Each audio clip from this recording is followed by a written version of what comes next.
ಎಲ್ಲರಿಗೂ ನಮಸ್ಕಾರ. ನಾನು ರವಿಕುಮಾರ್, ಕರ್ನಾಟಕ ರಾಜ್ಯ ಸರ್ಕಾರಿ ಫಾರ್ಮಸಿ ಅಧಿಕಾರಿಗಳ ಸಂಘದ ರಾಜ್ಯ ಪ್ರಧಾನ ಕಾರ್ಯದರ್ಶಿ. ಕಳೆದ ಕೆಲವು ದಿನಗಳಿಂದ ಕೆಲವು ವ್ಯಾಟ್ಸಪ್ ಗ್ರೂಪ್ಗಳಲ್ಲಿ ಈ C&R ಕುರಿತಾಗಿ ಮೆಸೇಜಸ್ಗಳನ್ನು ಹಾಗೂ ಸಂದೇಶಗಳನ್ನು ನಾವು ನೋಡ್ತಾ ಇದ್ವಿ.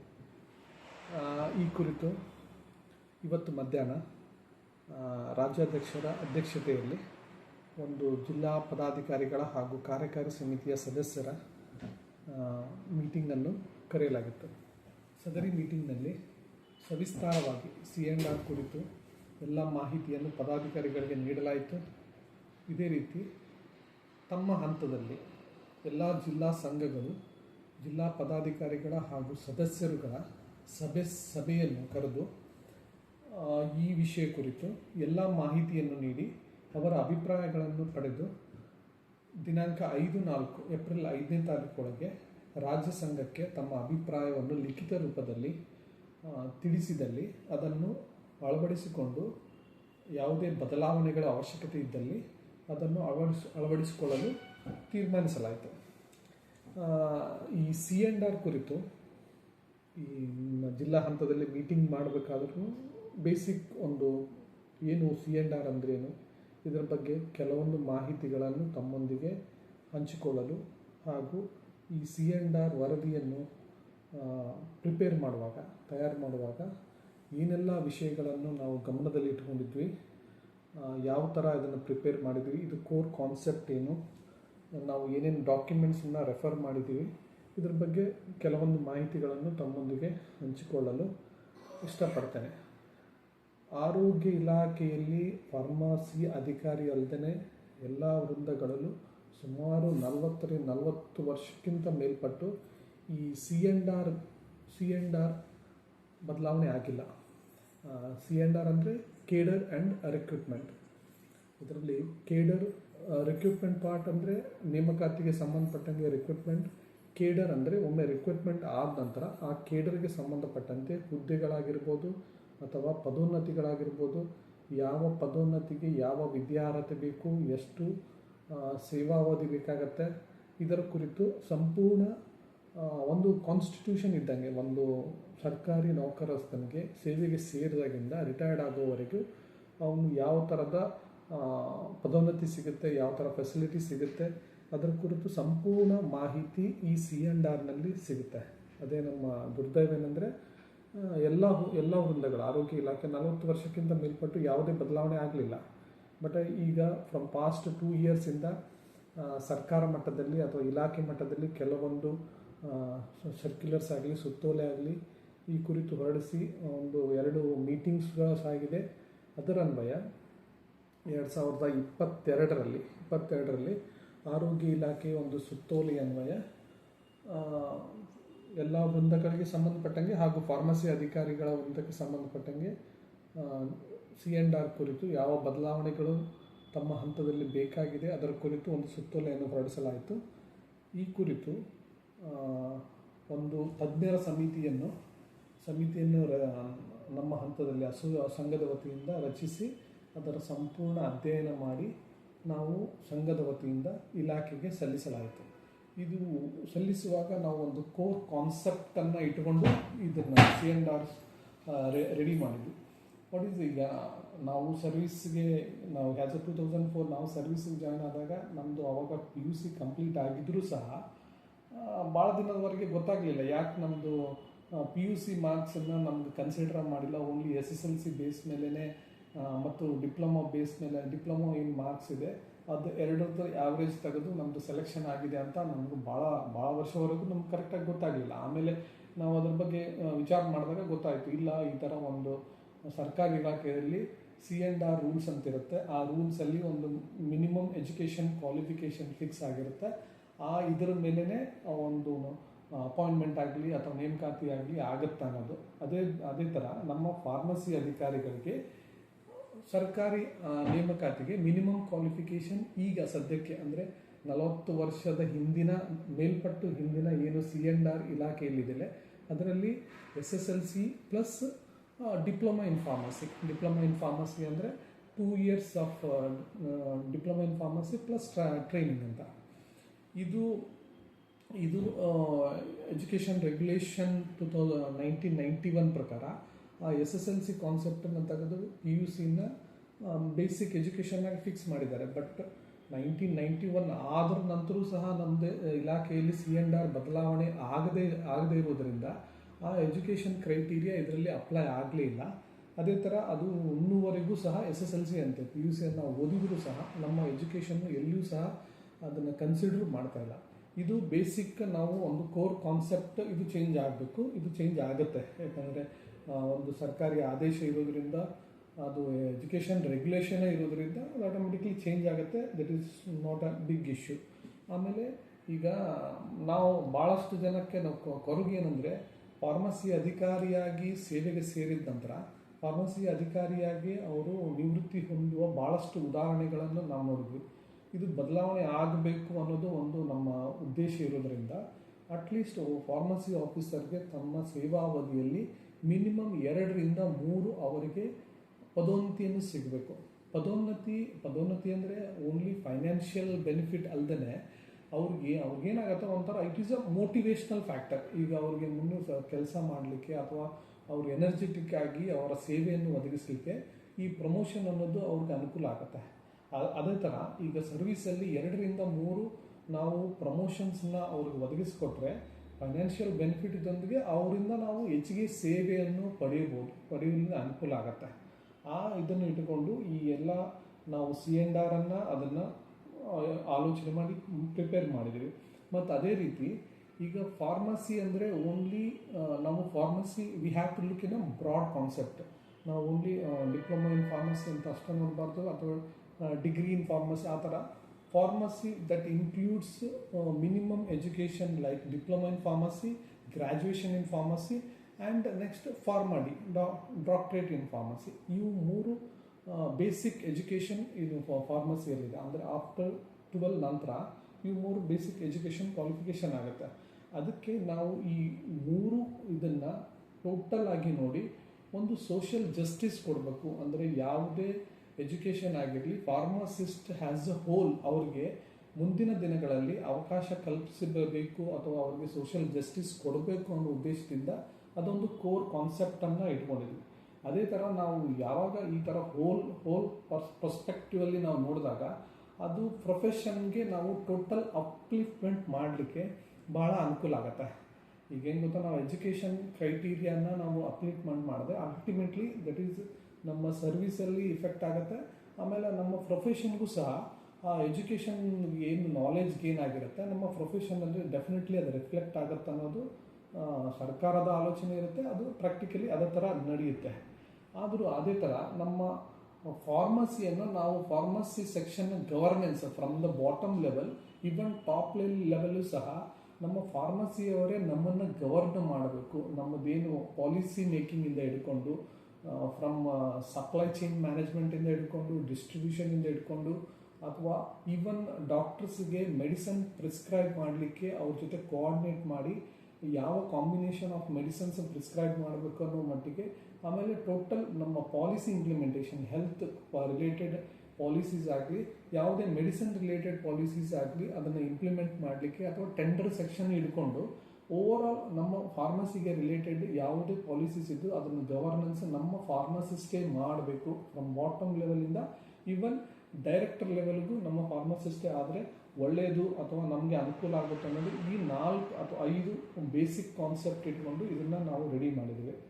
ಇದನ್ನು ರೆಡಿ ಮಾಡಲಿಕ್ಕೆ ನಾವು ಮೇನ್ ಡಾಕ್ಯುಮೆಂಟ್ಸ್ ನಾವು ರೆಫರ್ ಮಾಡಿರೋದು pharmacy practice regulation 2015, education regulation 1991, drugs and cosmetic act 1948 and ಅದೇ ರೀತಿ ಇದನ್ನು ನಾವು ಸ್ಟಡಿ ಮಾಡಲಿಕ್ಕೆ ಅರೌಂಡ್ 7 to 8 ಸ್ಟೇಟ್ಸಲ್ಲಿ ಏನೇನು ಸ್ಕೇಲ್ಸ್ ಇದೆ ಅಥವಾ ಏನೇನು ಸ್ಟೇಜಸ್ ಅವ್ರಿಗೆ ಪ್ರಮೋಷನ್ ಆಗುತ್ತಾ, ಅವ್ರದ್ದೇನು ಡೆಸಿಗ್ನೇಷನ್ ಕೊಟ್ಟಿದ್ದಾರೆ, ಇದನ್ನೆಲ್ಲ ನಾವು ಕೂಲಂಕುಷವಾಗಿ ಸ್ಟಡಿ ಮಾಡಿದ್ವಿ. ಕೇರಳದಿಂದ ಹಿಡ್ಕೊಂಡು ಮಹಾರಾಷ್ಟ್ರದ್ದು, ಡೆಲ್ಲಿ, ಪಂಜಾಬ್ ಈವನ್ ಕೇರಳ ಆಯಿತು, ತಮಿಳ್ನಾಡು ಇದು ಒಂದು 7 ಸ್ಟೇಟದ್ದು ನಾವು ಅವ್ರು ಏನೇನು ಸ್ಟೇಜಸ್ ಇದೆ ಅದನ್ನೆಲ್ಲ ಕೂಲಂಕುಷವಾಗಿ ಸ್ಟಡಿ ಮಾಡಿ ಇದನ್ನು ಒಂದು ರೆಫರೆನ್ಸ್ ಆಗಿ ಇಟ್ಕೊಂಡು ಇದನ್ನು ಸ್ಟಡಿ ಮಾಡಿ. ಆಮೇಲೆ ಅದೇ ರೀತಿ ಪ್ರೀವಿಯಸ್ ನಮ್ಮ ಅಸೋಸಿಯೇಷನ್ ವತಿಯಿಂದ ಏನೇನು CNR ಚೇಂಜ್ ಮಾಡಲಿಕ್ಕೆ ಏನೇನು ಸಬ್ಮಿಷನ್ಸ್ ಆಗಿದೆ ಅದನ್ನು ಸಹ ನಾವು ರೆಫರ್ ಮಾಡಿದ್ದೀವಿ. ರೆಫರ್ ಮಾಡಿಬಿಟ್ಟು ಇದಕ್ಕೆ ಒಂದು ಎಕ್ಸ್ಪರ್ಟ್ ಕಮಿಟಿನ before submitting to the department ಒಂದು ಎಕ್ಸ್ಪರ್ಟ್ ಕಮಿಟಿಯನ್ನು ಫಾರ್ಮ್ ಮಾಡಿ ಆ ಕಮಿಟಿಯಲ್ಲಿ ಈ CNR ಬಗ್ಗೆ ಕೇಡರ್ ಆ್ಯಂಡ್ ರಿಕ್ರೂಟ್ಮೆಂಟ್ ಅಥವಾ ವೃಂದ ಮತ್ತು ನೇಮಕಾತಿಗೆ ಸಂಬಂಧಪಟ್ಟಂಗೆ ಸಂಪೂರ್ಣ ಮಾಹಿತಿ ಅಥವಾ ಅನುಭವವುಳ್ಳ ವ್ಯಕ್ತಿಗಳನ್ನು, ಅದು ಆರೋಗ್ಯ ಇಲಾಖೆಯಿಂದ ಇರ್ಬೋದು ಅಥವಾ ವೈದ್ಯಕೀಯ ಶಿಕ್ಷಣ ಇಲಾಖೆಯಿಂದ ಇರ್ಬೋದು, ಅದೇ ರೀತಿ ಈಗ ಈ ಕಮಿಟಿನ ಹೆಡ್ ಮಾಡ್ತಾ ಇರುವ ಚಂದ್ರಹಾಸ್ ತಾಳೂರ್ಕರ್ ಅಂಡರ್ ಸೆಕ್ರೆಟರಿ ಅವರ ಅನ್ಅಫಿಷಿಯಲ್ ಅವ್ರದ್ದು ಏನು ಫೈಂಡಿಂಗ್ಸ್ ಇದೆ ಅಥವಾ ಅವ್ರದ್ದೇನು ಗೈಡೆನ್ಸ್ ಇದೆ, ಯಾವ ಥರ ಮಾದರೆ ಯಾವುದು ನೀವು ಕನ್ಸಿಡರ್ ಮಾಡ್ಬೋದು, ಯಾವ ಥರ ಇಡಬೇಕು, ಯಾವ ಥರ ಎಜುಕೇಷನ್ ಕನ್ಸಿಡರ್ ಮಾಡಬೇಕು, ಏನು ಪೋಸ್ಟ್ಗೆ ಯಾವ ಲೆವೆಲ್ಗೆ ಯಾವ ಥರ ನೀವು ಫಿಕ್ಸ್ ಮಾಡಬೇಕು ಅನ್ನೋದು ಅವರು ಇನ್ಫಾರ್ಮಲ್ ಡಿಸ್ಕಷನ್ಸ್ ಅವ್ರದ್ದೇನು ಒಪಿನಿಯನ್ ಇತ್ತು ಅದನ್ನೆಲ್ಲ ಕನ್ಸಿಡರ್ ಮಾಡಿ, ಅದೇ ರೀತಿ ನಮ್ಮ ಸೀನಿಯರ್ ಫಾರ್ಮಸಿ ಆಫೀಸರ್ಸ್ ಇಷ್ಟು ವರ್ಷ ಅವ್ರದ್ದೇನು ಅನುಭವ ಏನಿದೆ, ಅವರೇನು ಇಷ್ಟು ವರ್ಷ ಏನು ಹೋರಾಟ ಮಾಡ್ಕೊಂಡು ಬಂದಿದ್ದಾರೆ ಅವ್ರದ್ದೆಲ್ಲ ಅನುಭವವನ್ನು ಶೇಖರಿಸಿ, ಅದೇ ರೀತಿ ನೆಕ್ಸ್ಟ್ ಈಗ ಪ್ರಮುಖ ಪದಾಧಿಕಾರಿಗಳು ಇವೆಲ್ಲ ಸೇರಿ ಒಂದು ಎಕ್ಸ್ಪರ್ಟ್ ಕಮಿಟಿ ಮಾಡಿ ಎಲ್ಲರದ ಅಭಿಪ್ರಾಯವನ್ನು ಸಂಗ್ರಹಿಸಿ ಒಂದು ಕೂಲಂಕುಷವಾಗಿ ಒಂದು ನಿಯರ್ಲಿ 6 to 7 days ಇದ್ರ ಬಗ್ಗೆ ವರ್ಕ್ ಮಾಡಿ ಒಂದು ಪ್ರಿಪೇರ್ ಮಾಡಿರುವ ಇದು ವರದಿಯಾಗಿರುತ್ತೆ. ಇದನ್ನು ನೀವು ಜಸ್ಟ್ ಚೆಕ್ ಮಾಡುವಾಗ ಈ ನನ್ನದೇನು ರಿಕ್ವೆಸ್ಟ್ ಏನಂದರೆ ಇದನ್ನು ಫುಲ್ ಹೋಲ್ ನೀವು ಒಮ್ಮೆ ಸ್ಟಡಿ ಮಾಡಿ, ಒಂದು ಸಲ ಬಿಟ್ಟು 2 ಸಲ ಏನೇನು ಈಗ ಅನುಬಂಧ 7 ಅನುಬಂಧಗಳಿವೆ. 7 ಅನುಬಂಧಗಳನ್ನು ಡೀಟೇಲ್ ಆಗಿ 2 ಲ್ಯಾಂಗ್ವೇಜಲ್ಲಿದೆ, ಕನ್ನಡದಲ್ಲಿದೆ ಮತ್ತು ಇಂಗ್ಲೀಷಲ್ಲೂ ಸಹ ಇದೆ. ಅದರಲ್ಲಿ ಯಾವ ಥರ ಪ್ರೀವಿಯಸ್ಸಲ್ಲಿ ಏನಿತ್ತು, ಈಗ ನಾವು ಏನು ಚೇಂಜಸ್ ನಾವು ಬಯಸ್ತಾ ಇದ್ದೀವಿ ಅದನ್ನು ಸಹ ಮೆನ್ಷನ್ ಮಾಡಿದೆ. ಇದನ್ನು ನೀವು I request to go through with prejudice ಆಗಿ ಇರಬೇಡಿ.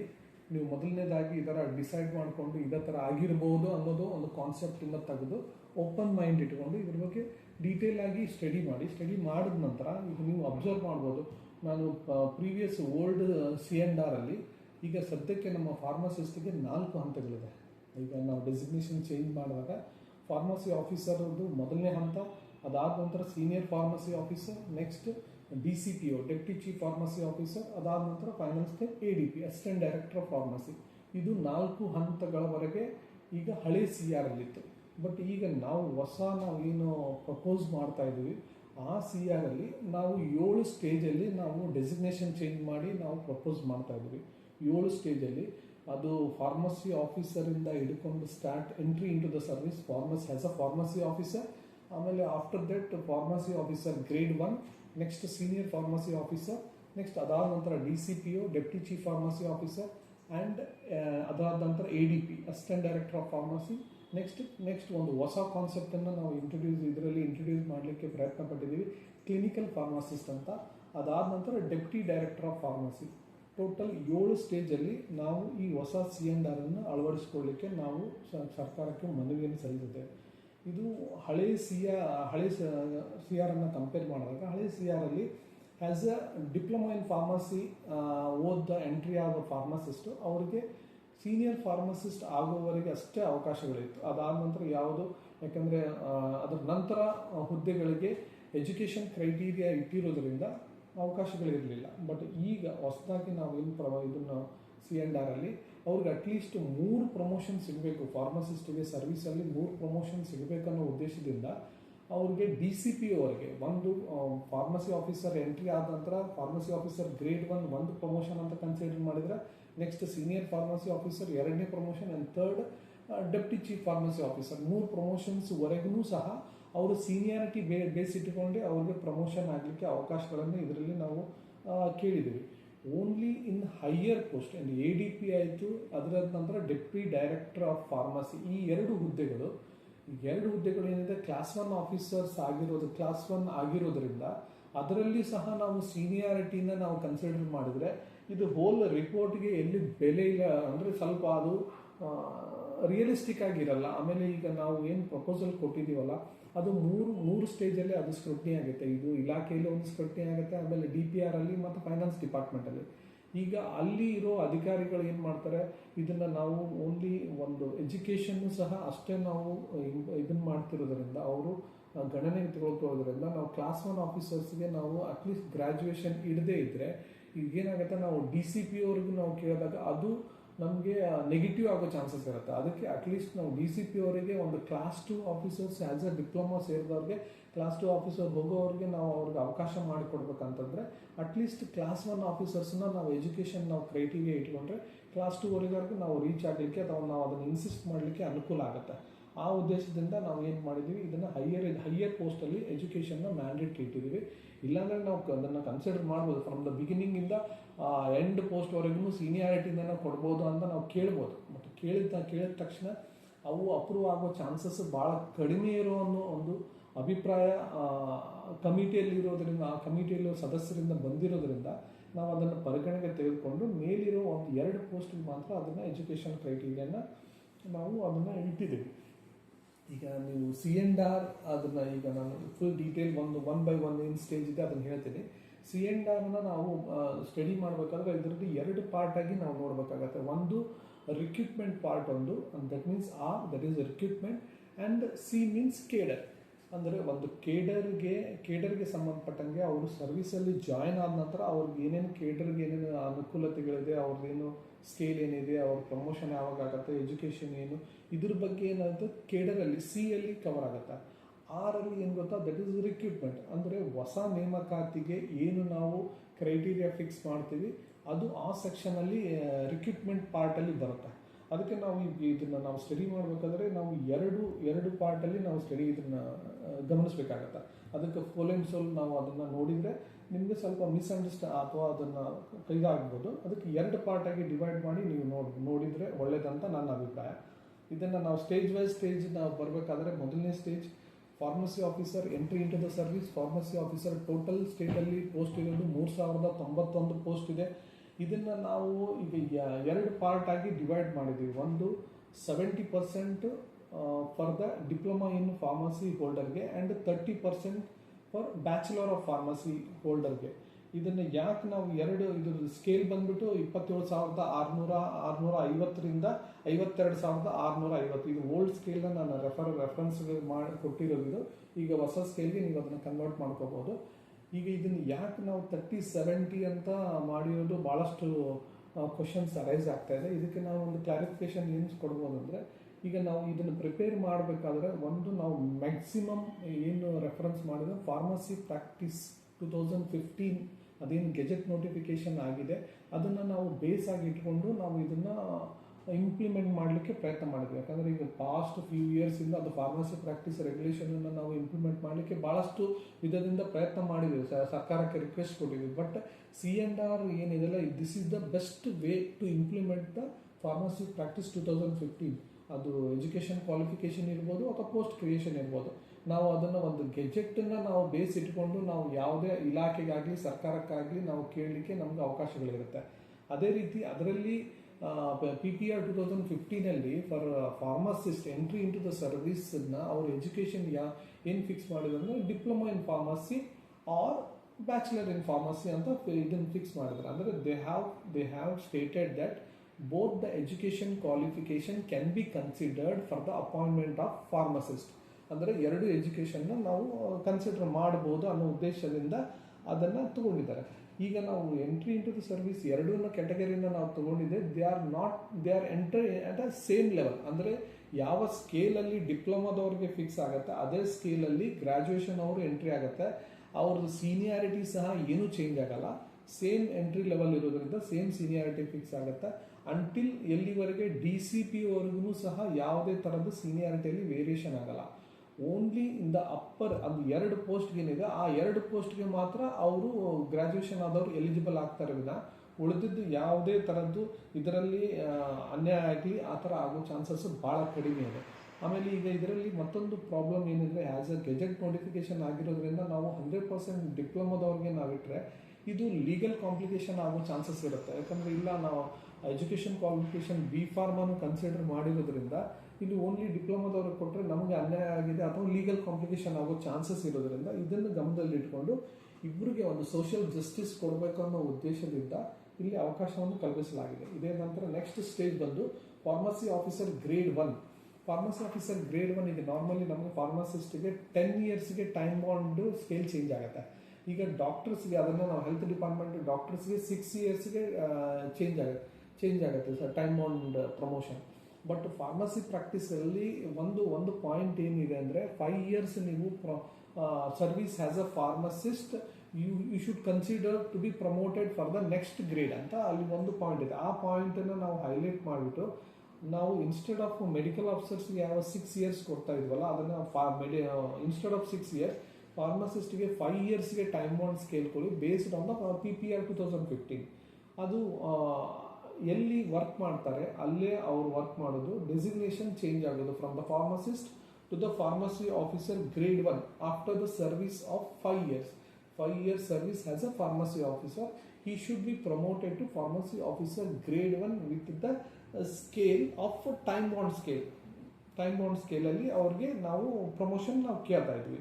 ಅದೇ ರೀತಿ ನೆಕ್ಸ್ಟ್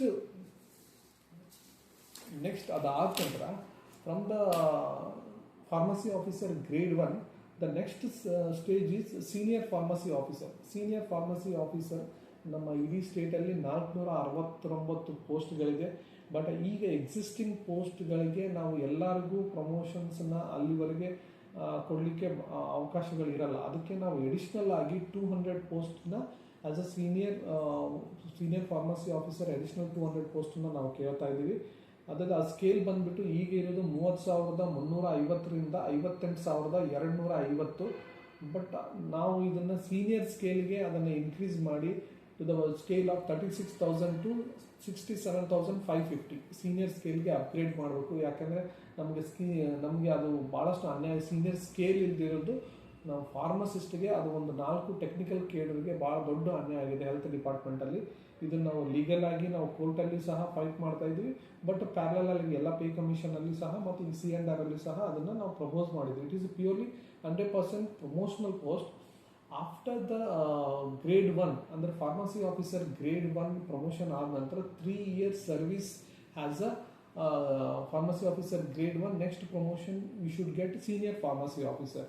ಇದರಲ್ಲಿ ಮತ್ತು ಅಡಿಷ್ನಲ್ ಆಗಿ ನಾವೇನು ಪೋಸ್ಟ್ ಕೇಳ್ತಾ ಇದ್ದೀವಿ, ಇದನ್ನು DHO ಆಫೀಸಲ್ಲಿ 1 ಪೋಸ್ಟು, ಆಮೇಲೆ ನೆಕ್ಸ್ಟ್ ಎಲ್ಲ THO ಆಫೀಸಲ್ಲಿ 1 ಪೋಸ್ಟು. ನಾವು ಈಗ ಯಾವುದೋ ಒಂದು ಪೋಸ್ಟನ್ನು ನಾವು ಎಡಿಷ್ನಲ್ ಕೇಳಿದಾಗ ಅಲ್ಲಿ ಏನು ವರ್ಕ್ ನಾವು ಫಾರ್ಮಸಿ ಸೆಕ್ಷನ್ ಏನಿದೆ we have to highlight that. ಅಂದರೆ ನಮ್ಮ ವರ್ಕ್ ಏನಿದೆ, ಯಾವುದೋ ಒಂದು ಹೆಲ್ತ್ ಪ್ರೋಗ್ರಾಮನ್ನು ನಾವು ಇಂಪ್ಲಿಮೆಂಟ್ ಮಾಡಬೇಕಾದ್ರೆ ಮೆಡಿಸಿನ್ ರಿಲೇಟೆಡ್ DHO ಆಫೀಸಲ್ಲಿ ಎಷ್ಟು ವರ್ಕ್ ಇದೆ ಇನ್ಕ್ಲೂಡಿಂಗ್ ವ್ಯಾಕ್ಸಿನ್ಸ್, ಇದನ್ನು ನಾವೆಲ್ಲ ಹೈಲೈಟ್ ಮಾಡಿ ಆ ಹಂತದಲ್ಲಿ ಒಂದು ನಮಗೆ ಎಡಿಷ್ನಲ್ ಪೋಸ್ಟ್ ಬೇಕನ್ನೋದು ಒಂದು ನಾವು ಪ್ರಪೋಸ್ ಮಾಡಿದ್ದೀವಿ. ಅದೇ ರೀತಿ ನೆಕ್ಸ್ಟ್ ಸ್ಟೇಜ್ ಬಂದುಬಿಟ್ಟು DCPO that is deputy chief pharmacy officer. ಈಗ ಎಕ್ಸಿಸ್ಟಿಂಗ್ 39 ಪೋಸ್ಟ್ ಇದೆ.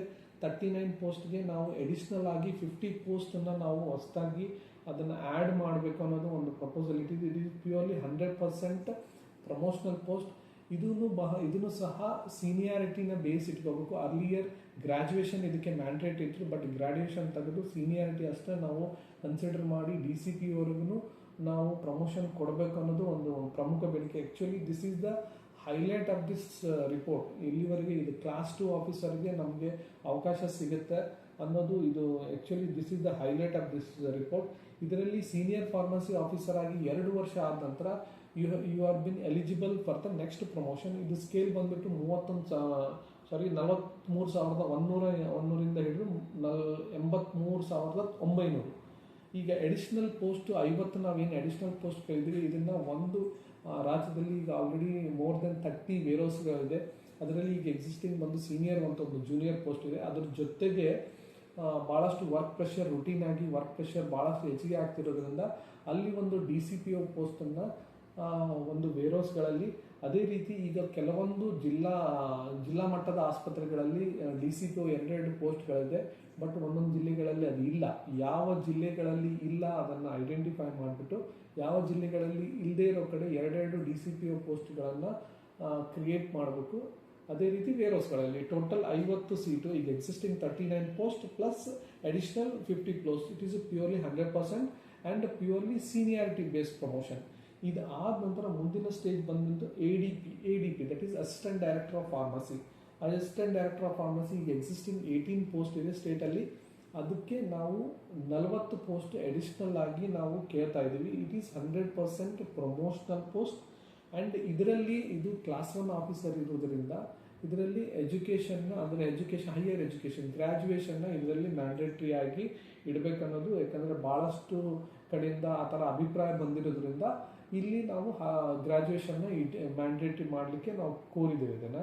ಇದರಲ್ಲಿ DCP ಆದ ನಂತರ 3 ವರ್ಷ ಸರ್ವಿಸ್ ಆದವರು ADP ಈಗ ಎಕ್ಸಿಸ್ಟಿಂಗ್ ಏನಿದೆ 5 ವರ್ಷ DCP ಆದ ನಂತರ ನೆಕ್ಸ್ಟ್ ADPಗೆ ಪ್ರಮೋಷನ್ ಆಗಬೇಕಾದ್ರೆ 5 ವರ್ಷ ಮಿನಿಮಮ್ ಸರ್ವಿಸ್ ಆಗಿರ್ಬೇಕು. ಅದನ್ನು ರಿಡ್ಯೂಸ್ ಮಾಡಿ, ಯಾಕಂದರೆ ಎಲ್ಲರೂ ಸರ್ವಿಸ್ ಫ್ಯಾಗ್ ಎಂಡಲ್ಲಿ ಇರ್ತಾರೆ, ಅವ್ರಿಗೆ 5 ವರ್ಷ ಆದರೆ ಮುಂದಿನ ಪ್ರಮೋಷನ್ಗೆ ಅನಾನುಕೂಲ ಆಗುತ್ತೆ. ಅದಕ್ಕೆ ರಿಡ್ಯೂಸ್ ಮಾಡಿ 3 ವರ್ಷ ಮಾಡಬೇಕು ಅನ್ನೋದು. DCP ಆದ ನಂತರ 3 ಇಯರ್ಸ್ ಆದ ನಂತರ ADPಗೆ ಪ್ರಮೋಷನ್. ಅದು ಸ್ಕೇಲ್ ಬಂದ್ಬಿಟ್ಟು 52,650 ಇಂದ 92,100. ಇದು ಅಡಿಷ್ನಲ್ ಪೋಸ್ಟ್ ಬಂದು 40 ಅಡಿಷ್ನಲ್ ಪೋಸ್ಟ್. ಈಗ ಎಲ್ಲ ADP ಪೋಸ್ಟ್ ಇರೋದು ಜಿಲ್ಲಾ ಮಟ್ಟದ ಆರೋಗ್ಯ ಕೇಂದ್ರಗಳಲ್ಲಿ, ಜಿಲ್ಲಾ ಮಟ್ಟದ ಆರೋಗ್ಯ ಆಸ್ಪತ್ರೆಗಳಲ್ಲಿ ADP ಒಂದೊಂದು ಪೋಸ್ಟ್ ಇದೆ. ಈಗ ನಾವು ಏನು ಕೇಳ್ತೇವೆ, ಒಂದು DHO ಆಫೀಸಲ್ಲಿ ಒಂದು ಪೋಸ್ಟು, ಆಮೇಲೆ ಯಾವ ಜಿಲ್ಲೆಗಳಲ್ಲಿ ಯಾವ ಜಿಲ್ಲಾ ಮಟ್ಟದ ಆಸ್ಪತ್ರೆಗಳಲ್ಲಿ ಈಗ ADP ಪೋಸ್ಟ್ ಇಲ್ವೋ ಅದನ್ನು ಐಡೆಂಟಿಫೈ ಮಾಡಿಬಿಟ್ಟು ಅಲ್ಲಿಗೆ ಒಂದು ಪೋಸ್ಟು, ಟೋಟಲ್ 40 ಅಡಿಷ್ನಲ್ ಪೋಸ್ಟನ್ನು ADP ಪೋಸ್ಟನ್ನು ನಾವು ಕ್ರಿಯೇಟ್ ಮಾಡಲಿಕ್ಕೆ ನಾವು ಕೋರಿದ್ದೀವಿ. ಇದರಲ್ಲಿ ಈ ರಿಪೋರ್ಟಲ್ಲಿ ಮತ್ತೊಂದು ಹೊಸ ಕಾನ್ಸೆಪ್ಟ್ ನಾವು ಇಂಟ್ರೊಡ್ಯೂಸ್ ಮಾಡಿರೋದು clinical pharmacist. It is A new concept, clinical pharmacist ಅಂತ. ಇದು ಆಲ್ರೆಡಿ ಫಾರಿನ್ ಇದರಲ್ಲಿ ಭಾಳಷ್ಟು ಪ್ರಚಲಿತವಾಗಿದೆ, ಬಟ್ ನಮ್ಮ ಇಂಡಿಯನ್ ಇದರಲ್ಲಿ ಇನ್ನೂ ಆ ಮಟ್ಟಿಗೆ ಅದು ಬಳಕೆಗೆ ಬಂದಿಲ್ಲ, ಕ್ಲಿನಿಕಲ್ ಫಾರ್ಮಸಿಸ್ಟ್ ಅನ್ನೋ ಕಾನ್ಸೆಪ್ಟ್. ಬಟ್ ಈಗೇನಾಗಿದೆ, ಹೊಸ ಎಜುಕೇಷನ್ ಸಿಸ್ಟಮಲ್ಲಿ with parallel of diploma in pharmacy graduation ಒಂದು ಡಾಕ್ಟ್ರೇಟ್ ಇನ್ ಫಾರ್ಮಸಿ ಅಂತ ಹೊಸ ಕೋರ್ಸ್ ಈಗ ಆಲ್ರೆಡಿ ಸ್ಟಾರ್ಟ್ ಆಗಿದೆ. ಭಾಳ ಬ್ಯಾಚಸ್ ಸಹ ಆಲ್ರೆಡಿ ಹೊರಗೆ ಬಂದಿದ್ದಾರೆ. ಅದಕ್ಕೆ ಈವನ್ ಸೆಂಟ್ರಲ್ ಗೌರ್ಮೆಂಟು ಸಹ ಕ್ಯಾಬಿನೆಟಲ್ಲೂ ಸಹ ಅವ್ರಿಗೆ ಒಂದು ಡಿಸಿಷನ್ ಆಗಿದೆ, ಅವರಿಗೆ ಸರ್ಕಾರಿ ಹುದ್ದೆಗಳಲ್ಲಿ ಅವ್ರ ಎಜುಕೇಷನ್ ತಕ್ಕಂಗೆ ಪೋಸ್ಟನ್ನು ನಾವು ಕ್ರಿಯೇಟ್ ಮಾಡಬೇಕು ಅನ್ನೋದು ಆಲ್ರೆಡಿ ಅದು ಕ್ರಿಯೇಟ್ ಆಗಿದೆ, ಅಂದರೆ ಒಂದು ಅಪ್ರೂವಲ್ ಆಗಿದೆ. ಅದನ್ನು ಸಹ ನಾವು ಗಮನದಲ್ಲಿ ಇಟ್ಕೊಂಡು ಅವ್ರಿಗೂ ಒಂದು ಸಣ್ಣ ಪ್ರಮಾಣದಲ್ಲಿ ಒಂದು ಅವಕಾಶ ಕಲ್ಪಿಸಬೇಕು ಸರ್ಕಾರ ಮಟ್ಟದಲ್ಲಿ ಅನ್ನೋದು. ಈ ಕ್ಲಿನಿಕಲ್ ಫಾರ್ಮಸಿಸ್ಟ್ಗೆ ನಾವು ಏನು ಮಾಡಿದ್ವಿ ಅಂದರೆ 2 ಪಾರ್ಟ್ ಆಗಿ ಟೋಟಲ್ 30 ಪೋಸ್ಟನ್ನ ಅಡಿಷ್ನಲ್ ಕ್ರಿಯೇಟ್ ಮಾಡಿಬಿಟ್ಟು 50% 100% 50% ಅದನ್ನು ಪ್ರಮೋಷನಲ್ ಆಗಿ 50% direct recruitment. This is the only clinical pharmacist where we have asked for a direct recruitment. All other are purely 100% promotional post. ಇದರಲ್ಲಿ ಸಹ direct recruitment only for the 50%, that is 30 post ಇದ್ದರೆ 15 ಪೋಸ್ಟ್ಗಷ್ಟೇ direct recruitment, and remaining 15 ಪೋಸ್ಟ್ಗೆ ಇದು senior pharmacist ಆಗಿದ್ದರಿಂದ ಅಲ್ಲಿಂದ promotion as a clinical pharmacist. It is mainly ಅವ್ರ role district level ಹಾಸ್ಪಿಟಲಲ್ಲಿ ಇರುತ್ತೆ. In coordination with the medical officer, ಅವರು ಡೈಗ್ನೋಸ್ ಆದ ನಂತರ ಯಾವ ಮೆಡಿಸನ್ನ ಯಾವ ಪೇಷಂಟ್ಗೆ ಯಾವ ಪ್ರಮಾಣದಲ್ಲಿ ಅವ್ರಿಗೆ ಅದನ್ನು ಪ್ರಿಸ್ಕ್ರೈಬ್ ಮಾಡಬೇಕು, ಆಮೇಲೆ ಅವ್ರಿಗೇನು ಅಡ್ವರ್ಸ್ ಎಫೆಕ್ಟ್ ಆಗಲಿ ಅಥವಾ ಕಾಂಟ್ರಾ ಇಂಡಿಕೇಶನ್ಸ್ ಆಗಲಿ ಅಥವಾ ಡ್ರಗ್ ಇಂಟ್ರಾಕ್ಷನ್ಸ್ ಆಗಲಿ ಇದನ್ನೆಲ್ಲ ಸ್ಟಡಿ ಮಾಡಿ, ಆಮೇಲೆ ಇದು ಥ್ರೂಔಟ್ ದ ಡಿಸ್ಟ್ರಿಕ್ಟ್ ಏನಾರ ADR ರಿಪೋರ್ಟ್ ಆದರೆ ಅವ್ರ ADR ರಿಪೋರ್ಟನ್ನು ADR ಸೆಲ್ಲನ್ನು ಸಹ ಅವರೇ ಮಾನಿಟರ್ ಮಾಡುವಾಗ ಇದನ್ನು ಕ್ಲಿನಿಕಲ್ ಫಾರ್ಮಸಿಸ್ಟ್ ಇದನ್ನು ಇಲ್ಲಿ ಒಂದು ಇಂಟ್ರೊಡ್ಯೂಸ್ ಮಾಡಲಿಕ್ಕೆ ನಾವು ಇದನ್ನು ಕಟ್ಟಿದ್ದೀವಿ. ಇದೇನು ಗೊತ್ತಾ, ಮೇನ್ಲಿ ಫಾರ್ಮಾಡಿ ಅವ್ರಿಗೆ ಅವಕಾಶ ಮಾಡಲಿಕ್ಕೆ, ಆಮೇಲೆ ನಮ್ಮ ಫಾರ್ಮಸಿ ವರ್ಕನ್ನು ಇನ್ನೂ ಬ್ರಾಡ್ ಲೆವೆಲ್ ಆಗಿ ತಗೊಳ್ಳಲಿಕ್ಕೆ, ನಾಟ್ ಓನ್ಲಿ ಇನ್ ಕ್ಲಿನಿಕಲ್ ಕಾನ್ಸೆಪ್ಟಲ್ಲಿ ಸಹ ನಮ್ಮದು ರೋಲ್ ಇರಬೇಕು ಅನ್ನೋ ಉದ್ದೇಶದಿಂದ ಈ ಕ್ಲಿನಿಕಲ್ ಫಾರ್ಮಸಿಸ್ಟ್ ರೋಲನ್ನು ನಾವು ತೊಗೊಂಡಿದ್ದೀವಿ.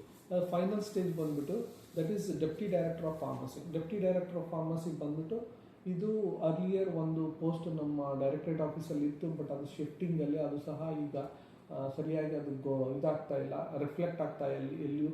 ಈಗ ಅದಕ್ಕೆ ಅದೇನು earlier deputy director of pharmacy ಅನ್ನೋ ಪೋಸ್ಟ್ ಇತ್ತು ಅದು ನಮಗೆ ಈಗ ಒಂದು ಎಕ್ಸಿಸ್ಟ್ ಆಗಬೇಕು. ಅದ್ರ ಜೊತೆ DJT ಆಫೀಸಲ್ಲಿ 4 ಅಡಿಷ್ನಲ್ ಆಗಿ ಡೆಪ್ಟಿ ಡೈರೆಕ್ಟರ್ ಆಫ್ ಫಾರ್ಮಸಿ ಪೋಸ್ಟನ್ನು ಕ್ರಿಯೇಟ್ ಮಾಡಿ ಟೋಟಲ್ 5 ಪೋಸ್ಟು, ಒಂದು DHS directorate of health Bangalore ಅದರಲ್ಲಿ, ಮತ್ತು DJT ಆಫೀಸ್ಗಳಲ್ಲಿ ಒಂದೊಂದು ಡೆಪ್ಟಿ ಡೈರೆಕ್ಟರ್ ಆಫ್ ಫಾರ್ಮಸಿ ಪೋಸ್ಟನ್ನು ಕ್ರಿಯೇಟ್ ಮಾಡಿ, it is also 100% purely promotional post from the ADP ಪೋಸ್ಟಿಂದ, ಅಸಿಸ್ಟೆಂಟ್ ಡೈರೆಕ್ಟರ್ ಆಫ್ ಫಾರ್ಮಸಿ ಅವರಿಂದ. ಅದು 2 years as a assistant director of pharmacy he can be promoted into deputy director of pharmacy. ಇದು totally ಇದು summary of that C&R report. Totally 7 ಸ್ಟೇಜಲ್ಲಿ ನಾವು submit ಮಾಡಿದ್ದೀವಿ. Broad concept use ಮಾಡಿಕೊಂಡು ಎಲ್ಲರಿಗೂ ಅವಕಾಶ ಸಿಗಬೇಕು ಅಥವಾ ನಮ್ಮ ಪ್ರೊಫೆಷನ್ಗೆ ಅಪ್ಲಿಪ್ಮೆಂಟ್ ಆಗಬೇಕು ಅನ್ನೋ ಉದ್ದೇಶದಿಂದ ಇದನ್ನು ರೆಡಿ ಮಾಡಿರೋದು. ಇದರಲ್ಲಿ ಈಗ ನಾನು ಲಾಸ್ಟ್ ಟೈಮ್ ಹೇಳಿದಂಗೆ 2 ಥರ ನಾವು ನೋಡಬೇಕಾಗತ್ತೆ, ರಿಕ್ರೂಟ್ಮೆಂಟ್ ಪಾರ್ಟ್ ಒಂದು, ಆಮೇಲೆ ನೆಕ್ಸ್ಟ್ ಕೇಡರ್ ಪಾರ್ಟ್ ಒಂದು. ಈಗ ಕೇಡರ್ ಪಾರ್ಟ್ ಮೀನ್ಸ್ ಈಗ ನಾವು ಏನು ಸರ್ವಿಸಲ್ಲಿ ಇದ್ದೀವಿ ಅವ್ರಿಗೆ ಏನು ಇಫೆಕ್ಟ್ ಆಗುತ್ತೆ ಅದನ್ನಷ್ಟೇ ನಾವು ಕೇಡರ್ ಪಾರ್ಟಲ್ಲಿ ನೋಡಬೇಕು. ರಿಕ್ರೂಟ್ಮೆಂಟ್ ಪಾರ್ಟನ್ನು ಸಪ್ರೇಟನ್ನು ನಾವು ಅನಲೈಸ್ ಮಾಡಬೇಕಾಗುತ್ತೆ.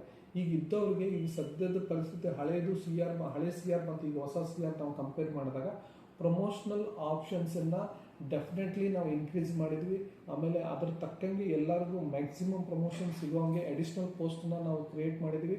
ಆಮೇಲೆ ಮಿನಿಮಮ್ ಏನು ಸರ್ವಿಸ್ ಏನಿದೆಯಲ್ಲ ಆ ಸರ್ವಿಸನ್ನು ರಿಡ್ಯೂಸ್ ಮಾಡಿದ್ವಿ. ಅಂದರೆ ಹೆಚ್ಚಿಗೆ ಪ್ರಮೋಷನ್ಸನ್ನು ಅವ್ರ ಸರ್ವಿಸಲ್ಲಿ ಸಿಗಬೇಕನ್ನೋ ಒಂದು ಉದ್ದೇಶದಿಂದ ಈಗ ಸದ್ಯಕ್ಕೆ ನಾವು ಏನು ಸರ್ವಿಸಲ್ಲಿದ್ದೇವಲ್ಲ ಆ ಸರ್ವಿಸಲ್ಲಿ ಇರೋರಿಗೆ ಮ್ಯಾಕ್ಸಿಮಮ್ ಏನು ಹೆಲ್ಪ್ ಆಗಬೇಕು. ನಾಟ್ ಓನ್ಲಿ ಡಿಪ್ಲೊಮಾ ಹೋಲ್ಡರ್ಗೂ ಸಹ ಮ್ಯಾಕ್ಸಿಮಮ್ 3 ಪ್ರಮೋಷನ್ಸ್ ಸಿಗುವಂಗೆ ನಾವು ಪ್ಲ್ಯಾನ್ ಮಾಡಿದ್ವಿ. ಈಗ ನೆಕ್ಸ್ಟ್ ಬಂದು ರಿಕ್ರೂಟ್ಮೆಂಟ್ ಪಾರ್ಟ್ ಅಂತಂದರೆ ಹೊಸ ನೇಮಕಾತಿ. ಆ ಹೊಸ ನೇಮಕಾತಿ ಈಗ ಅದು 3 ವರ್ಷಕ್ಕಾಗ್ಬೋದು, 5 ವರ್ಷಕ್ಕಾಗ್ಬೋದು ಅಥವಾ 10 ವರ್ಷಕ್ಕಾಗ್ಬೋದು. ಈಗ ನಾವು 40 ವರ್ಷದಿಂದ ಆಗದೇ ಇರೋ C&R ಈಗ ಆಗ್ತಾ ಇದೆ. ಈಗ ಜಸ್ಟ್ ಈಗ ಪ್ರೊಸೆಸ್ ಒಂದು ಸ್ಟೇಜಲ್ಲಿದೆ. ಅದು it is a lengthy process, it make time also. ಈಗ ನಾವು ಮಾಡ್ತಾ ಇರೋ ನಾವೇನು ಅದು C&R ಏನಿದೆಯಲ್ಲ ಈಗ ಮುಂದಿನ ಜನ್ರೇಷನ್ಗೆ ಅದು ಒಂದು ಅನುಕೂಲ ಆಗಬೇಕು. ಅಥವಾ ಏನು ನಾವು ಹೊಸ ಜನ್ರೇಷನ್ ನಾವು ಏನು ಪ್ರೊಫೆಷ್ನಲ್ಸನ್ನು ನಾವು ಸಿಸ್ಟಮ್ಗೆ ನಾವು ಫಿಲ್ ಮಾಡ್ತೀವಿ, ಅವರು ಎಜುಕೇಷನ್ ವೈಸು ನಾಲೆಜ್ ವೈಸು ಅವರ ರೆಲೆವೆನ್ಸನ್ನು ಡಿಪಾರ್ಟ್ಮೆಂಟಲ್ಲಿ ನಾವು ಉಳಿಸ್ಕೊಳ್ಬೇಕು, ಅವ್ರ ಇಂಪಾರ್ಟೆನ್ಸನ್ನು ಉಳಿಸ್ಕೋಬೇಕು ಅನ್ನೋ ಉದ್ದೇಶದಿಂದ ಎಲ್ಲರಿಗೂ ಸೋಷಿಯಲ್ ಜಸ್ಟಿಸ್ ಸಿಗಬೇಕು. ಅಥವಾ ಅವರು ಇನ್ ಫ್ಯೂಚರಲ್ಲಿ ಯಾವುದೇ ಒಂದು ಪೇ ಸ್ಕೇಲಲ್ಲಿ, ಯಾಕಂದರೆ ನಾವು ಈಗ ಸಫರ್ ಆಗ್ತಾ ಇದ್ದೀವಿ, ಯಾವ ಪೇ ಸ್ಕೇಲಲ್ಲೂ ಸಹ ನಾವು ಪ್ರತಿ ಸಲ ಡಿಪ್ಲೊಮಾ ಸ್ಕೇಲ್ 2004 ಸಹ ನಾವು ಡಿಪ್ಲೊಮಾ ಸ್ಕೇಲ್ ಕೇಳ್ಕೊತಾ ಬಂದಿವಿ. ಅದನ್ನು ಆ ಸ್ಲೋಗನ್ನ ಕೇಳ್ಕೊತಾ ಇದ್ವಿ. ಬಟ್ ಈಗ ಆ ಸ್ಲೋಗನ್ನು ಕೇಳ್ತಾ ಇಲ್ಲ, ಯಾಕಂದರೆ ಅದನ್ನು ಟೆಕ್ನಿಕಲ್ ಅದು ಪಾಸಿಬಲ್ ಇಲ್ಲ. ಯಾಕಂದರೆ ನಾವು ಡಿಪ್ಲೊಮಾ ಸ್ಕೇಲ್ ನಮ್ಮ C&R ಸಹ ನಮ್ಮದು 10th ಬೇಸ್ ಮೇಲೆ ನಮ್ಮದು ಅದು ಡಿಪ್ಲೊಮಾ ಇರೋದ್ರಿಂದ ಡಿಪ್ಲೊಮಾ ಸ್ಕೇಲ್ ಕೇಳಲಿಕ್ಕೂ ಬರಲ್ಲ. ಅದಕ್ಕೆ ನಾವು ಎಜುಕೇಷನ್ ಯಾವಾಗ ನಾವು ಹೈಯರ್ ಎಜುಕೇಷನ್ ಸ್ಟ್ಯಾಂಡರ್ಡ್ಸ್ ನಾವು ಇರ್ತೀವೋ definitely we have a rights. ಯಾಕಂದರೆ ನಮ್ಮದು ಒಂದು ಅಥೆಂಟಿಕೇಟೆಡ್ ಡಾಕ್ಯುಮೆಂಟ್ ಇರುತ್ತೆ, ಒಂದು C&R ಇರುತ್ತೆ. ಅದಕ್ಕೆ ಸಪೋರ್ಟಿವ್ ಆಗಿ ಒಂದು ಗೆಜೆಟ್ ಇರೋದ್ರಿಂದ ನಾವು ಡೆಫಿನೆಟ್ಲಿ ನಾವು ಅದನ್ನು ಸ್ಕೇಲ್ಗೆ ರಿವೈಸ್ ಮಾಡಲಿಕ್ಕೆ ಹೈಯರ್ ಸ್ಕೇಲ್ಗೆ ಡೆಫಿನೆಟ್ಲಿ ನೀವು ಕ್ಲೇಮ್ ಮಾಡ್ಬೋದು. ಇವನ್ we can succeed in that. ಯಾಕಂದರೆ ಎರಡೂ ಸ್ಕೇಲನ್ನು ಎರಡು ಏನು ಎಜುಕೇಷನ್ ಕ್ವಾಲಿಫಿಕೇಷನ್ ಏನಿದೆ ಈಕ್ವಲ್ ಅಂತ ಟ್ರೀಟ್ ಮಾಡಿರೋದ್ರಿಂದ ಏನು ಗೊತ್ತಾ, ಡಿಪ್ಲೊಮಾ ಇನ್ ಫಾರ್ಮಸಿ ಇರ್ಬೋದು ಅಥವಾ ಡಿಗ್ರಿ ಇನ್ ಫಾರ್ಮಸಿ ಇರ್ಬೋದು, ಎರಡು equal entry into the service ಎರಡು ಈಕ್ವಲ್ ಅಂತ ನಾವು ಕನ್ಸಿಡರ್ ಮಾಡಿ ಅದನ್ನು ಅವಕಾಶ ನಾವು ಕೊಟ್ಟಾಗ ನಾವು ಓದೋ ಸಬ್ಜೆಕ್ಟು ಸೇಮ್ ಇರುತ್ತೆ, ಆಲ್ಮೋಸ್ಟ್ ಸೇಮ್ ಇರುತ್ತೆ. ನೆಕ್ಸ್ಟ್ ನಾವು ಏನು ಜಾಬ್ ಆ್ಯಂಡ್ ರೆಸ್ಪಾನ್ಸಿಬಿಲಿಟಿ ಏನು ನಾವು ವರ್ಕ್ ಮಾಡ್ತೀವಿ ಇವೆರಡೂ ಸೇಮ್ ಇರೋದ್ರಿಂದ ನಾವು ಸ್ಕೇಲ್ ಕೇಳಲಿಕ್ಕೂ ಡೆಫಿನೆಟ್ಲಿ ಅನುಕೂಲ ಆಗುತ್ತೆ. ಇವೆಲ್ಲ ನಾವು ಗಮನದಲ್ಲಿಟ್ಟುಕೊಂಡು ಅದು 30-70 ಅನ್ನೋದನ್ನು ಕಾನ್ಸೆಪ್ಟನ್ನು ನಾವು ಇದರಲ್ಲಿ ಅಳವಡಿಸ್ಕೊಳ್ಳಿಕ್ಕೆ ನಾವು ಪ್ರಯತ್ನ ಮಾಡಿದ್ದೀವಿ. ಅದಕ್ಕೆ ನಮ್ಮ ಏನು ಪ್ರಯತ್ನ ಸಿನ್ಸಿಯರ್ ಎಫರ್ಟ್ ಏನಿದೆ ಇಲ್ಲ, ನಮಗೇನು ಒಂದು ಹುದ್ದೆಯಲ್ಲಿರೋದು ಒಂದೇನು ಅವಕಾಶ ಸಿಕ್ಕಿದೆ ಇದನ್ನು ಪ್ರಾಪರಾಗಿ ಯುಟಿಲೈಸ್ ಮಾಡ್ಕೋಬೇಕು. ನಮ್ಮ ಹುದ್ದೆಗೆ ನಾವು ನ್ಯಾಯ ಒದಗಿಸ್ಕೊಡ್ಬೇಕು. ಅಥವಾ ನಮ್ಮ ಏನು ವೃಂದಕ್ಕೇನಿದೆಲ್ಲ ಅಟ್ಲೀಸ್ಟ್ ಮುಂದಿನ ಜನ್ರೇಷನ್, ಮುಂದಿನ ಪೀಳಿಗೆಗೆ ನಾವು ಈಗೇನು C&Rದು ಹಳೆ C&R ಇಟ್ಕೊಂಡು ನಾವು ಈಗೇನು ಸಫರ್ ಆಗ್ತಾ ಇದ್ದೀವಲ್ಲ ಮುಂದಿನ ಜನ್ರೇಷನ್ ಅದು ಆ ಥರ ಸಫರ್ ಆಗಬಾರ್ದು ಅನ್ನೋ ಉದ್ದೇಶಕ್ಕೆ ಈಗ, ಯಾಕಂದರೆ ಈಗ ಫಾರ್ಮಸಿ ಕೌನ್ಸಿಲ್ ಆಲ್ರೆಡಿ ಒಂದು ಪ್ರಪೋಸಲ್ ಇತ್ತು, ಮಿನಿಮಮ್ ಕ್ವಾಲಿಫಿಕೇಷನ್ನ B.Pharma ಮಾಡಬೇಕು, ಡಿಪ್ಲೊಮಾ ಏನೈತೆ ಅದನ್ನು ಸ್ಲೋಲಿ ಅದನ್ನು ಕಾಲೇಜಸನ್ನು ರಿಡ್ಯೂಸ್ ಮಾಡ್ಕೊಂಡು ಬರಬೇಕು. ಅಥವಾ ಈಗೇನು ಹೊಸ ಕಾಲೇಜಸ್ಗೆ ಯಾವುದೋ ಥರದ ಅಪ್ರೂವಲ್ಸ್ ಸಿಗ್ತಾ ಇಲ್ಲ. ಓನ್ಲಿ ಡಿಪ್ಲೊಮಾ ಇದ್ದವ್ರಿಗೆ, ಓನ್ಲಿ ಗ್ರ್ಯಾಜುಯೇಷನ್ ಇದ್ದವ್ರಿಗೆ ಅಥವಾ ಅದರ ಮೇಲ್ಪಟ್ಟವ್ರಿಗೆ ಇದನ್ನು ಅಪ್ರೂವಲ್ ಸಿಗ್ತಾ ಇದೆ. ಅದಕ್ಕೆ ಅದು ಫಾರ್ಮಸಿ ಕೌನ್ಸಿಲರು ಆ ಆಲೋಚನೆಯಲ್ಲಿ ಇದ್ದಾರೆ. ಗ್ರ್ಯಾಜುಯಲ್ ಏನು ಮಾಡಬೇಕು ಅದನ್ನು ರಿಡ್ಯೂಸ್ ಮಾಡಬೇಕು ಅನ್ನೋ ಮಿನಿಮಮ್ ಕ್ವಾಲಿಫಿಕೇಷನನ್ನು ಡಿಗ್ರಿ ಇಟ್ಟು ಇನ್ ಕೇಸ್ ಇನ್ ಫ್ಯೂಚರಲ್ಲಿ ಡಿಪ್ಲೊಮಾದವ್ರಿಗೆ ಕ್ರ್ಯಾಶ್ ಕೋರ್ಸ್ ಪ್ರೋಗ್ರಾಮ್ ಮಾಡಿ ಅದನ್ನು ಅವ್ರಿಗೂ ಡಿಗ್ರಿ ಲೆವೆಲ್ ತಂದು ಆ ಥರನೂ ಆಲೋಚನೆ ಮಾಡಿ ಅದನ್ನು ನಾವು ಮುಂದೆ ಪೇ ಸ್ಕೇಲ್ ಪಡೀಲಿಕ್ಕೂ ಅನುಕೂಲ ಆಗುತ್ತೆ. ಅದಕ್ಕೆ ನಾವು ಇದನ್ನು ರಿಯಲಿಸ್ಟಿಕ್ಕಾಗಿ ಯೋಚನೆ ಮಾಡಿ ಏನೇನು ಪಾಸಿಬಿಲಿಟೀಸ್ ಇದೆ, ಮ್ಯಾಕ್ಸಿಮಮ್ ನಮಗೇನು ಬೆನಿಫಿಟ್ಸ್ ಸಿಗುತ್ತೆ ಎಲ್ಲರಿಗೂ, ಈಗ ಎಕ್ಸಿಸ್ಟಿಂಗ್ ಏನು ವರ್ಕ್ ಮಾಡ್ತಾ ಇದ್ದಾರೆ ಅವ್ರ ಫಾರ್ಮಸಿಸ್ಟಿಗೂ ಅಥವಾ ಫ್ಯೂಚರ್ ಜನ್ರೇಷನ್ಗೂ ಏನು ಅನುಕೂಲ ಆಗುತ್ತೆ, ಅಥವಾ ಎಲ್ಲ ನಮ್ಮ ಫಾರ್ಮಸಿ ಪ್ರೊಫೆಷ್ನಲ್ಗೆ ಏನಾಗುತ್ತೆ ಅವರೆಲ್ಲರಿಗೂ ನ್ಯಾಯ ಸಿಗಬೇಕು, ಸೋಷಿಯಲ್ ಜಸ್ಟಿಸ್ ಸಿಗಬೇಕು ಅನ್ನೋದು ಆ ಉದ್ದೇಶದಿಂದ ಇದನ್ನು ಪ್ರಿಪೇರ್ ಮಾಡಿದ್ದು. ಅದೇ ನಮ್ದೇನು ಗೊತ್ತಾ, ಇದು ರಿಲೆವೆನ್ಸನ್ನು ನಾವು ಪ್ರೂವ್ ಮಾಡಬೇಕಾಗತ್ತೆ. ಈಗ ನಾವು ರಿಲೆವೆನ್ಸನ್ನು ನಾವು ಪ್ರೂವ್ ಮಾಡದೇ ಇದ್ದರೆ ಆಟೋಮೆಟಿಕ್ಲಿ ನಮ್ಮ ಎಕ್ಸಿಸ್ಟೆನ್ಸ್ಗೆ ನಮಗೆ ಇದು ನಾವು ಡೇಂಜರ್ ಫಾರ್ ದ ಎಕ್ಸಿಸ್ಟೆನ್ಸ್. ಈಗ ಫಾರ್ ಎಕ್ಸಾಂಪಲ್ ನಮ್ಮ ಇಂಪಾರ್ಟೆನ್ಸನ್ನು ಸಿಸ್ಟಮಲ್ಲಿ ಫಾರ್ ಎಕ್ಸಾಂಪಲ್ ಇದು ನಮ್ಮ ಕ್ಲಿನಿಕಲ್ಲಿ ಇರ್ಬೋದು ಫಾರ್ಮಸಿಸ್ಟ್ ಇಲ್ದೇ ನಡೆಸ್ತಾ ಇದ್ದಾರೆ. ಈಗ ಅದಕ್ಕೆ ನಾವು ಯಾವ ಥರ ಸೆನಾರಿಯೋ ನಾವು ಕ್ರಿಯೇಟ್ ಮಾಡಬೇಕಂದ್ರೆ pharmacy is the very essential profession for the health system, ಒಂಥರ ಪಿಲ್ಲರ್ ಥರ ಇರಬೇಕು. ಅದಕ್ಕೆ ನಮ್ಮ ವರ್ಕ್ ಆಗಲಿ, ನಮ್ಮ ನಾಲೆಜ್ ಆಗಲಿ, ಅದರ ತಕ್ಕಂಗೆ ನಾವು ಡೆವಲಪ್ಮೆಂಟ್ ಮಾಡಿಕೊಂಡ್ರೆ ಇದು ಡೆಫಿನೆಟ್ಲಿ ಅಪ್ಲಿಫ್ಟ್ಮೆಂಟ್ ಆಗುತ್ತೆ. ಅದಕ್ಕೆ ನಮ್ಮ ಒಂದು ಸಿನ್ಸಿಯರ್ ಹಂಬಲ್ ರಿಕ್ವೆಸ್ಟ್ ಏನಂದರೆ, ಈ ರಿಪೋರ್ಟನ್ನು ಸ್ವಲ್ಪ ನೀವು ನೀಟಾಗಿ ಅದನ್ನು ಓದ್ಕೊಂಡು ನಿಮ್ಮ ಡಿಸ್ಟಿಕ್ ಲೆವೆಲಲ್ಲಿ ನಿಮ್ಮದೇನು ಮೀಟಿಂಗ್ ನಡೆಯುತ್ತೆ ಆ ಮೀಟಿಂಗ್ನಲ್ಲಿ ನಿಮ್ದು ಏನು ಅಭಿಪ್ರಾಯ ಇದೆ ಅಭಿಪ್ರಾಯನ ಮುಕ್ತವಾಗಿ ಮಂಡಿಸಿರಿ. ಬಟ್ ಅದನ್ನು ನೀವು ಮಂಡಿಸುವಾಗ ಬ್ರಾಡ್ ಕಾನ್ಸೆಪ್ಟ್ನಲ್ಲಿ ಯೋಚನೆ ಮಾಡಿ. ಇದು ಈಗ ಈಗ ಈಗ ಕೊಟ್ಟುಕೊಳ್ಳಿ ಇದೆಲ್ಲ 100% ಇಂಪ್ಲಿಮೆಂಟ್ ಆಗುತ್ತೆ ಅಥವಾ 100% ಆಗಲ್ಲ ಅನ್ನೋಂತ ಏನಲ್ಲ. ನಾವು ಏನು ರಿಯಲಿಸ್ಟಿಕ್ ಆಗಿ ಏನು ಪಾಸಿಬಲ್ ಇದೆ, ಮ್ಯಾಕ್ಸಿಮಮ್ ಏನು ಅಪ್ರೂವ್ ಮಾಡಲಿಕ್ಕೆ ಚಾನ್ಸಸ್ ಏನಿದೆ ಅದನ್ನು ಆ ಥರ ಯೋಚನೆ ಮಾಡಿ ನಾವು ಅದನ್ನು ಪ್ರಿಪೇರ್ ಮಾಡಿರೋದು. ಈಗ ನಾವು ಇದನ್ನು 7 ಲೆವೆಲಲ್ಲಿ ಕೊಟ್ಟಿರೋದು ಅಥವಾ ಸ್ಕೇಲ್ ಚೇಂಜ್ ಮಾಡಿರೋದು, ನಾವು ಇದೇ ಥರ 100% ಅಪ್ರೂವ್ ಆಗ್ಬೋದು ಅಥವಾ ಅಪ್ರೂವ್ನೂ ಆಗದೇ ಇರ್ಬೋದು. ನಾವು ಎರಡೂ ಇಲ್ಲ ಕೊಟ್ಕೊಳ್ಳಿ ಅದನ್ನು ಇಮಿಡಿಯೇಟ್ ಆಗುತ್ತಾ ಅಥವಾ ವಿದಿನ್ ಇಷ್ಟು ಡ್ಯೂರೇಷನಲ್ಲಿ ಆಗುತ್ತಾ ಅನ್ನೋದು ಸಹ ನಾನು ಹೇಳಲಿಕ್ಕಾಗಲ್ಲ. ಅದಕ್ಕೆ ನಮ್ಮ ಏನು ಕಳಕಳಿದೇನಿದೆ ಇದನ್ನು ರಿಯಲಿಸ್ಟಿಕ್ಕಾಗಿ ನೋಡಿ ಎಲ್ಲ ಸ್ಟಡಿ ಮಾಡಿ ಆಮೇಲೆ ತಮ್ಮ ಒಪಿನಿಯನ್ ಸಹ ಹೇಳಿ ನಿಮ್ಮ ಕೇಂದ್ರ ಸಂಘಕ್ಕೆ ಲಿಖಿತ ರೂಪದಲ್ಲಿ ತಿಳಿಸಿದರೆ ಅದು ಮ್ಯಾಕ್ಸಿಮಮ್ ಏನು ಒಪಿನಿಯನ್ ಬರುತ್ತೆ ಎಲ್ಲ ಫಾರ್ಮಸಿ ಆಫೀಸರ್ಸಿಂದ ಅದನ್ನು ನಾವು ಅಳವಡಿಸ್ಕೊಂಡು ಮತ್ತು ಇದಕ್ಕೆ ಏನಾರ ತಿದ್ದುಪಡಿ ಮಾಡಿ ನಾವೇನಾರು ಕರೆಕ್ಷನ್ಸ್ ಮಾಡಿ ಕೊಡಬೇಕಾದ್ರೂ ಅದಕ್ಕೂ ನಾವು ಮುಕ್ತವಾಗಿದೆ. ಬಟ್ ಏನೇ ಇದ್ದರೂ ಸಹ ನಮ್ಮ ಪ್ರೊಫೆಷನ್ಗೆ ಅನುಕೂಲ ಆಗಬೇಕು, ನಮ್ಮ ಫಾರ್ಮಸಿಸ್ಟಿಗೆ ಅನುಕೂಲ ಆಗಬೇಕು. ಮುಂದಿನ ಜನ್ರೇಷನ್ನ ಗಮನದಲ್ಲಿಟ್ಟುಕೊಂಡು ಅವ್ರಿಗೆ ನಾವು ಈಗೇನು ಪ್ರಾಬ್ಲಮ್ ಫೇಸ್ ಮಾಡ್ತಾ ಇದ್ದೀವಿ ಆ ಪ್ರಾಬ್ಲಮ್ಸನ್ನು ಅವರು ಫೇಸ್ ಮಾಡಬಾರದು ಅನ್ನೋ ಒಂದು ಗಮನದಲ್ಲಿಟ್ಟುಕೊಂಡು ಇದನ್ನು ರೆಡಿ ಮಾಡಿದ್ದೀವಿ. ತಮ್ಮ ಅಭಿಪ್ರಾಯ ಸಲ್ಲಿಸಬೇಕಂತ ನನ್ನ ಒಂದು ಕೋರಿಕೆ. ಅದೇ ರೀತಿ ರಂಜಾನ್ ಹಬ್ಬದ ಹಾಗೂ ಯುಗಾದಿ ಹಬ್ಬದ ಮುಂಗಡವಾಗಿ ಎಲ್ಲರಿಗೂ ನಾನು ಶುಭಾಶಯಗಳನ್ನು ಹೇಳ್ತಾ ರಾಜ್ಯದ ಎಲ್ಲ ಫಾರ್ಮಸಿ ಅಧಿಕಾರಿಗಳಿಗೆ ವಂದನೆಗಳನ್ನು ಅರ್ಪಿಸ್ತೇನೆ. ಧನ್ಯವಾದಗಳು.